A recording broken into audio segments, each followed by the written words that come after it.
Həzrət Əli əleyhissalam Kəbə evinin ətrafında idi İmam Həsənlə. Gördü bir nəfər şəxs elə ağlayır, elə dua edir, elə yalvarır. Oğlu İmam Həsənə dedi ki, balam, get gör nə olub ona və çağır onu. Həzrət İmam Həsən gəldi, ona çağırdı, dedi, atam çağırır. Peyğəmbərin əmsi oldu. Dedi, yaxşı gəlirəm. Gəldi. Gəldi dayandı Əli əleyhissalamın yanında, dedi ki, niyə, nə istəyirsən belə ağlayaraq, bu cür nə şəkildə, nalə edirsən, necə hacatın var mühüm. Dedi, ya Əmir əl-Müminin, bəli. Dedi, nə olub? Dedi, ya Əmir əl-Müminin, mən cavanlıqda çox pis övlad oldum.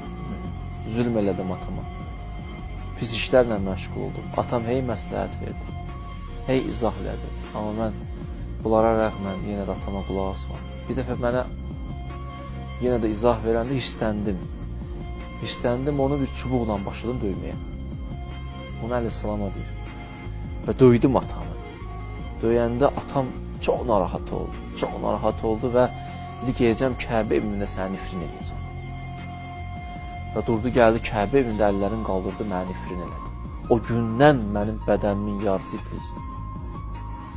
Dedi, bəs sonra nə oldu? Dedi, mən səhvimi başa düşdüm. Bir müddətdən sonra bildim ki, o nifrindir məni bu hala salıb. Mən bədbəxt olmuşam. Ata nifrini belədir. Bəzi vaxtlar elə nifrini, ruhu adam nifrici olar. Heç qabağa gedə bilmir.